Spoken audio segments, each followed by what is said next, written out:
Welcome to the Sales Mindset Podcast, where we talk about all things sales, having the right mindset, and anything you need to do for your own success. Brian, what have we got today? So we're not opening with a question today, but rather just a kind of a general topic. We're talking about negotiation, specifically negotiating in good faith. Mm-hmm. And I actually want to open with a story from high school. Laying on back in the good old days when I was 16, 17. I don't remember exactly what it was. It was a Tuesday. Yeah, Tuesday, February 19th at 4 p.m. There was a second party Apple store, and second party is what they called themselves. I barely even know how that's possible, but I guess they directly represented Apple and sold almost exclusively Apple products. I've never heard the term before. I know. They weren't third party because they directly interacted with Apple's terms of service and whatnot, but also it was not an Apple store.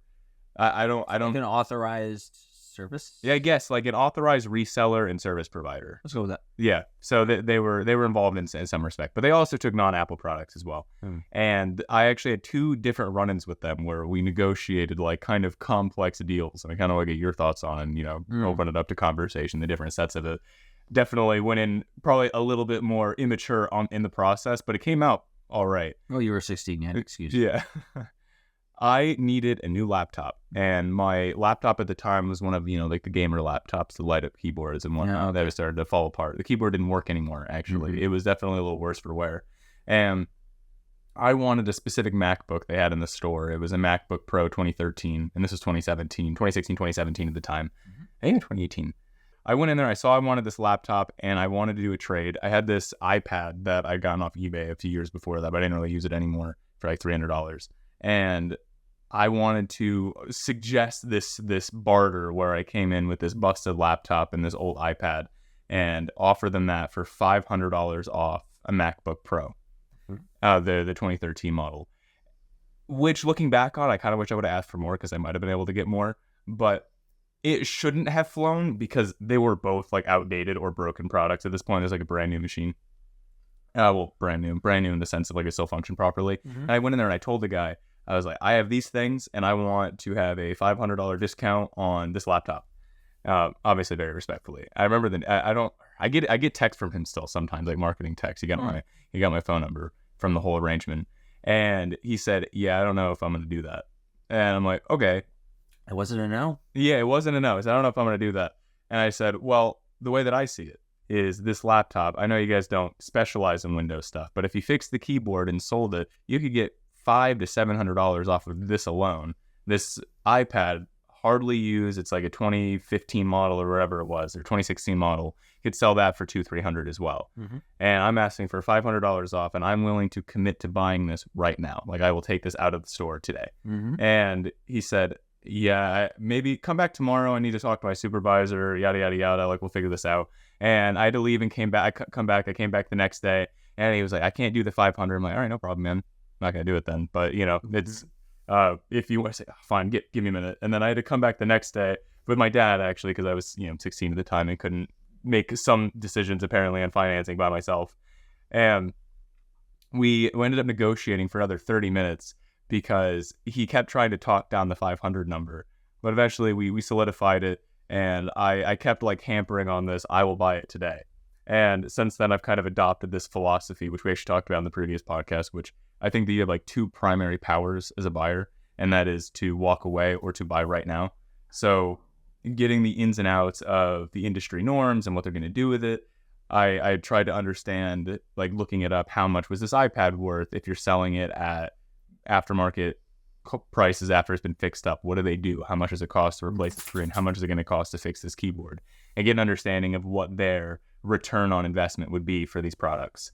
And went in there, I knew how much I wanted to ask for. I didn't step down from it. Mm-hmm. Maybe I could have come in with a different number or allowed some negotiation or something like that in the same respect. But I remember walking out of that the biggest head in the world because I ended up getting the laptop. Yeah. I'm like, yeah, whatever. I just negotiated. I stuck it to the big Apple guys and I got my laptop. But later on, we had another interaction. I came back and I even said oh, you remember me? I'm here for another deal. And I came in with two busted iPhones, an iPhone 6 and iPhone 6S or something 6S Plus, which was ridiculous, and a iPhone 6. Both the screens were broken. And then a Samsung Galaxy phone 5 or something. I think that one was working just fine, but it was definitely very outdated by that time. I was 18, about to go to college. And I said I was going to trade these 3 phones, 2 broken ones, the one that was functioning, but it was just the screen, so they could have been fixed up, maybe battery replaced. Like, I want to trade these 3 for a 1-to-1 for an iPhone SE. Like, I don't want to pay $1. Like, I want to just do like a straight up barter transaction and get the phone. And he was like, yeah, man, like, not a problem there. The way that I saw it was I wanted the phone because I wanted that phone, but also I wanted, the screen had broken on the previous one and I'd gotten that one aftermarket and the battery was kind of garbage. So I ended up only having that phone for like a year and I felt like it was such a waste of money. And I said, okay, I want to do this trade, but I want a guarantee, like a written guarantee that I can hang on to, that if I shatter my phone screen, you'll fix it for free for the first time. And if I don't like the battery, he said it was a brand new battery, but I just didn't believe that. I said, if I'm not satisfied with the battery life, I have, without any questions asked, can come in and have you replace the battery for free within the first 30 days. And he agreed to it. Like, we ended up writing up like a little thing on paper. We both signed it, and then I took it with me and kept it in my drawer. And I actually ended up cashing out the battery thing, which led to a fun little transaction where I was on my way to college and I had to like leave it in a mailbox for one of my friends to grab it and bring it up to Gainesville with us. Okay. So I want your thoughts on the negotiation process. First, I think you did a good job at showing the value of so let's go to the computer transaction first. Yeah. You showed the value of the potential return on investment of that iPad and of that, was it like Alienware or something? Yeah, or it was like an Asus laptop. Okay. Yeah. So I think, would you say it was like combined 1,700? The value of those items? Probably, like at initial value, purchase value. At aftermarket value, probably like 800, 900. Okay, and so, but you were asking for 500, so there's that potential of $300 return on investment. Yeah. For that from these particular items. Now, in his head, he's like, okay, what if I have a 50% chance of actually selling this? That might reduce the potential return on investment if he would want it to be mathematical about it.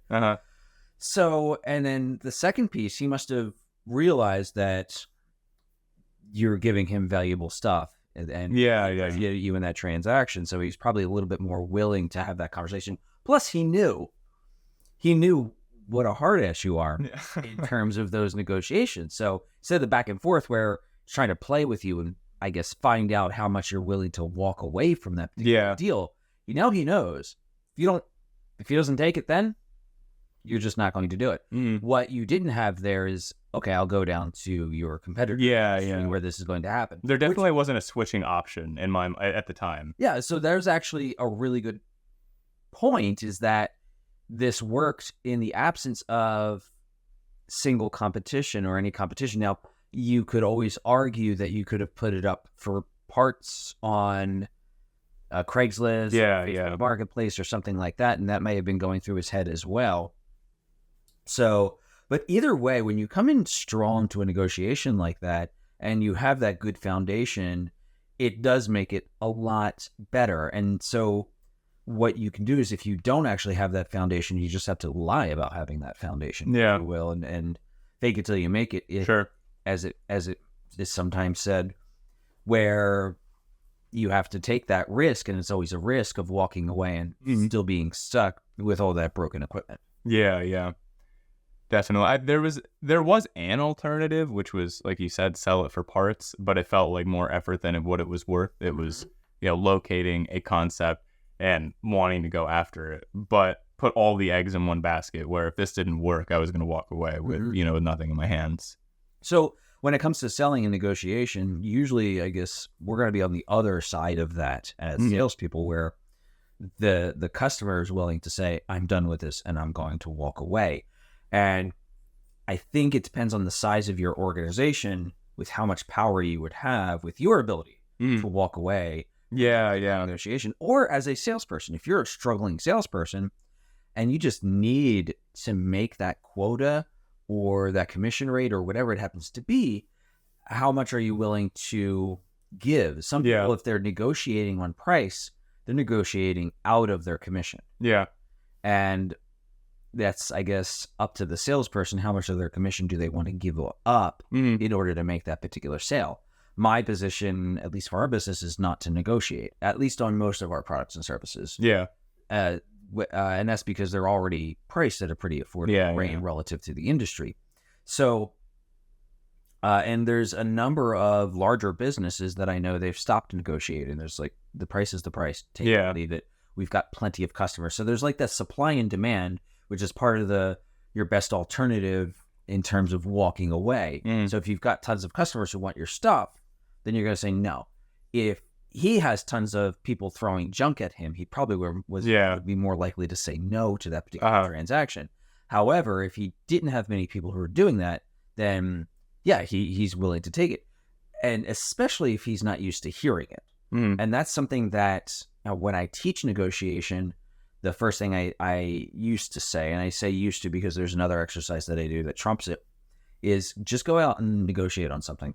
Doesn't matter what. Ask for a discount on your food or something. So you'd be surprised how many people manage to actually get a discount or something like that. And that's just by asking. Just by asking. Yeah. And it's related to the rejection project, which I do in my class, where you're supposed to collect no's, not yeses. Because you lose fear, and you lose the risk of, oh no, I've been rejected. I need to go until I get that success. Now it's the opposite. Yeah. Oh, I got rejected. I can move. And when you don't care as much about that, you're more likely to see it happen. And that's related to a book by Jia Jiang called Rejection Proof, where he did just that. He got rejected. It was horrible for him. And he went out there to just ask for stuff. And he found out that all he had to do was ask for it, and he would get it. Not every single time, but more often than not. And what I've actually found is rejection, the conversion rate in the rejection project is actually higher than the conversion rate in the actual project. Because when you start to care, and that risk goes up, and you don't handle it as well. And that's there's more at stake. There's more at stake, and it can be risky, and so you're hesitant to do that. That's where I think some of the best salespeople, they just don't care. They know that there's another customer around the corner in some way, shape, or form, and that's that power. Of just being able to walk away. Okay, you don't want to spend the price on the course? Fine. I'm not gonna convince you otherwise if I've already demonstrated the value. If you've gotten a value proposition. If they're just trying to bicker me down or barter me down or liking on the right term there, but I think everyone gets the point. And that's kind of very akin to what we were talking about in one of the previous podcast episodes, where we were saying no matter if you succeed or you fail, if you have a tracked KPI, KPI? I don't know, I'm blanking on it. Key performance indicator. If you're able to track that in a very semi-predictable fashion, any call is money. Where if you fail, it's almost like taking the value of your successes and averaging it across every call. Every call, no matter if it's a failure or a success, yields a success in some respect. And if you're allowed to, and you can record the analogy you have to do is say for quality and purposes, this call may be recorded. You make sure that you're able to learn from that particular failure. What could I have said? As you go back and listen to the call, you might hear, oh, I didn't explore the objection. I didn't explore the objection enough to figure out how I could communicate value around the training course or the laptop or whatever. And I think that's what you did the right time. That's what I think you did right the first time, was you showed the value immediately. And perceived value goes more than just market value. So he probably was able to mark it up more than just a $300. So that actually reminds me of what we were talking about earlier today, me and the new person, was having a depth of understanding on the industry that you're approaching is really important. Because you can already come in with almost like a hypothesized value proposition, where I am pretty sure that I'm going to eventually propose the value proposition in this manner. Maybe you'll shift it slightly as you go through needs analysis. You get to understand the business, and you understand maybe they need something slightly different. But if you understand the industry, you kind of know what angle you're probably going to end up attacking it at. So if you're going in completely blind, you're way more likely to fail, as opposed to one of the practices we did earlier was the new person was selling Canaz services to a real estate brokerage. Like that was the type of business.